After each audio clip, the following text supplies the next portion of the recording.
Hi, my name is Keith Jordan, and in 2018 I established UK parent peer support for families affected by having a child think of themselves as transgender.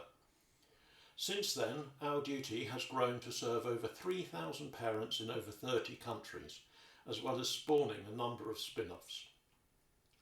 Our mission, first and foremost, is to save children from the psychological and medical harm arising from transgender ideation. We call it transgender ideation because that is what the kids have. They get the idea in the head that they are transgender. You'll hear people call it gender dysphoria, which makes it sound like a medical diagnosis, but it's just a list of feelings. Feelings that are frequently faked and/or can arise out of ruminating too much on the ideation. You might also hear it called gender incongruence, but that is just another term used to justify medicalisation. So how can we save children?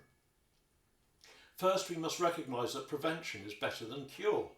So while our support mission is by necessity geared to finding the cure, and there is no silver bullet, everything else we do has a strong bias towards preventing transgender ideation.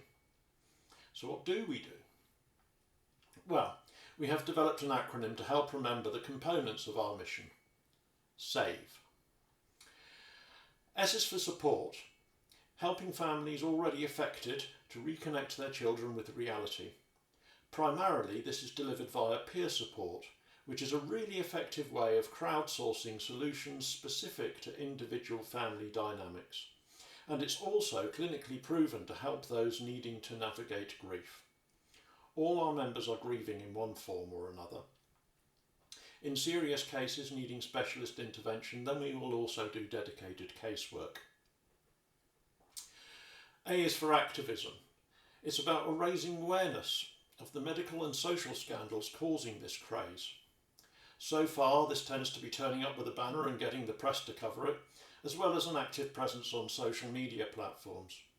In the USA, where they have a bit more money, we put up billboards in Los Angeles advertising Abigail Shrier's book and drove a truck around Beverly Hills bearing the slogan, "Who is Kira Bell?"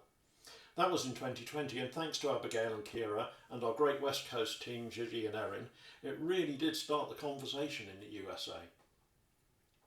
Voice, or advocacy, is representing our parents in all sorts of fora. We write submissions, intervene in court cases, help them complain to schools, to social services, fix them up with lawyers. So advocacy overlaps with our support mission. Because of our numbers and our focus on the family and our deep knowledge gained over many years, we can say with some authority that our duty is the voice of parents. Frankly, we are also the voice of the children, because parents know their children best. Education is our final mission, and when we say education, we do not mean our advocacy work with schools, and we are pleased to have Protect and Teach specialising in that arena. What we mean is educating the wider world. The whole world needs to know that transgenderism is a very dangerous craze. They need to know what causes transgender ideation, and the world needs to stop it happening. That is a huge job. Fortunately, there are some great minds working in this field. Jordan Peterson, James Lindsay, Helen Pluckrose. Helen Joyce described transgender ideation as a culture-bound syndrome, and she is correct in her diagnosis. Our culture can be described as a collection of social norms that have evolved over time.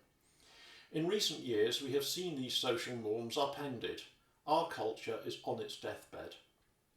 Our culture has been under sustained attack since the cultural Marxists of the Frankfurt School in the 1930s.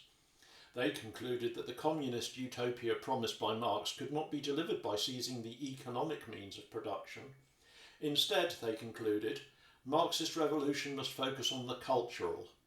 And of course, the cultural means of production is the adolescent. That is why they want our children. Now, I could wang on about how cultural Marxism evolved into postmodernism with the French philosophers, the long march through the institutions, how third-wave feminism, intersectionality, queer theory and other aspects of critical social justice have all combined to deliver a death by 1,000 cuts to our culture, to our way of life. And if you want to learn more, then I heartily recommend Barry Wool's Warrior Teacher programme. I'll round off by saying that if we are to prevent children from getting transgender ideation, then we need humongous cultural change. We cannot fiddle around the edges with little tweaks to laws here and there. Teacher training colleges are turning out wide-eyed and gullible activists convinced it is the right thing to push this tosh on our children. It shall take a generation at least to excise the rot. To achieve cultural change, we must define the culture that we want, and I think that is quite simple. Through the collective wisdom of mankind, we know that it consists of the truth, goodness and beauty that the ancients identified, along with the liberty and justice brought forth in the Enlightenment.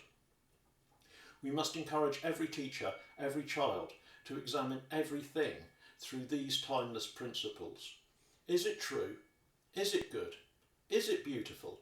Does it uphold individual freedom? And is it fair and just? We know that these cardinal values are in short supply, and it is our duty to change that. We must defend these 5 gold rings as if our very lives depended on them. For if ours do not, then our children's and our grandchildren's most certainly do.